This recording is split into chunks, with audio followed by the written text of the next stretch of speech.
आप सभी को नमस्कार एवं जय श्री राम। आज हम बात करेंगे कि भारत के संविधान में ऐसा कौन सा प्रावधान है जिसके आधार पर भारत के सांसदों तथा विधायकों की सदस्यता रद्द हो जाती है। प्रावधान है रिप्रेजेंटेशन ऑफ पीपल्स एक्ट 1951, जन प्रतिनिधि अधिनियम 1951।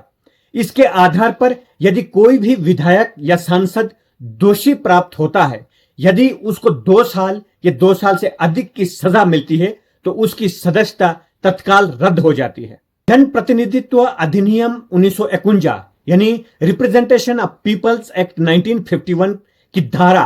8, 9 और 10 में यह प्रावधान है किन कारणों तथा किन मामलों पर अपराधी घोषित होने पर उनकी सदस्यता, चाहे वो एमपी हो चाहे एमएलए हो, उनकी सदस्यता रद्द हो जाती है। धारा 8 में आपराधिक मामलों तथा 2 समुदाय के बीच भड़काने व उनके बीच शत्रुता पैदा करने के जुर्म पर यदि विधायक या एमपी को 2 साल या 2 साल से अधिक की सजा मिलती है तो उसी समय उसकी सदस्यता तत्काल रद्द हो जाती है। धारा 9 के आधार पर यदि भ्रष्टाचार के मामलों में किसी विधायक या एमपी को 2 वर्षों की सजा घोषित होती है तो उसी समय उसकी सदस्यता रद्द हो जाती है और उसे 5 वर्षों तक भी अयोग्य घोषित किया जा सकता है। यह उसके अपराध पर निर्भर है। यदि धारा 10 की बात करें तो धारा 10 में यदि चुनाव के समय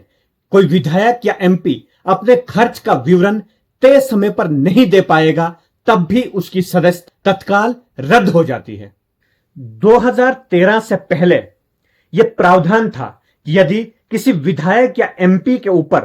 कोई भ्रष्टाचार या 2 समुदायों के बीच भड़काने तथा आपराधिक मामलों के साथ साथ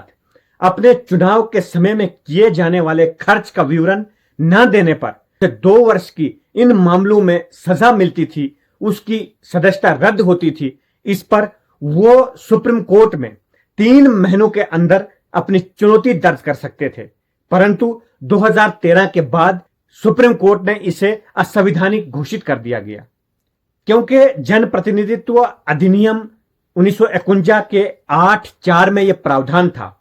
कि कोई भी सदस्य अपने ऊपर लगाए जाने वाले अपराधों के लिए उसे कोर्ट में चुनौती दे सकता था, परंतु लिली थॉमस बनाम भारत संघ के मामले में 2013 में 8(4) का जो प्रावधान था उसे सुप्रीम कोर्ट ने असंवैधानिक घोषित कर दिया गया।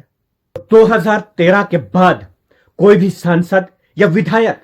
दोषी ठहराए जाने पर 2 वर्ष या 2 वर्ष से अधिक की सजा मिलने पर उसकी सदस्यता तत्काल रद्द की जाती है, डिसमिस उसे किया जा सकता है। जैसे ही उसे 2 वर्ष की सजा मिलती है उसे कहीं भी चुनौती देने का कोई अधिकार नहीं है, क्योंकि सुप्रीम कोर्ट ने जन प्रतिनिधित्व अधिनियम 1951 की धारा 8(4) को असंवैधानिक घोषित कर दिया, जिसके बाद किसी भी विधायक या किसी भी सांसद को अपने ऊपर लगाए गए आरोपों के लिए चुनौती देने का कोई अधिकार नहीं है। यदि हमने ये अच्छे से समझना है कि भारत के संविधान में ऐसा कौन सा प्रावधान है जिसके आधार पर भारत के सांसदों तथा विधायकों की सदस्यता रद्द होती है,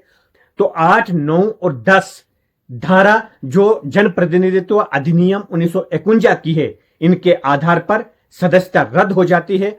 और 2013 से पहले सांसदों तथा विधायकों को अपने ऊपर लगाए जाने वाले आरोपों पर चुनौती देने का भी अधिकार था, परंतु लिली थॉमस बनाम भारत संघ के मामले के बाद 2013 में भारत की सुप्रीम कोर्ट ने इस अधिनियम की धारा 8(4) को असंवैधानिक घोषित कर दिया गया। उसके बाद किसी भी सांसद तथा विधायक को कोई अधिकार नहीं है कि वो अपने ऊपर लगाए गए आरोपों को चुनौती दे सके। आज हमने आपके सामने रिप्रेजेंटेटिव ऑफ पीपल्स एक्ट 1951 रखा, जिसमें यह स्पष्ट रूप से प्रावधान है कि किस प्रकार भारत की सांसदों तथा विधायकों की सदस्यता रद्द होती है। इसी जानकारी के साथ आप सभी का बहुत बहुत धन्यवाद। जय हिंद, जय भारत, जय श्री राम।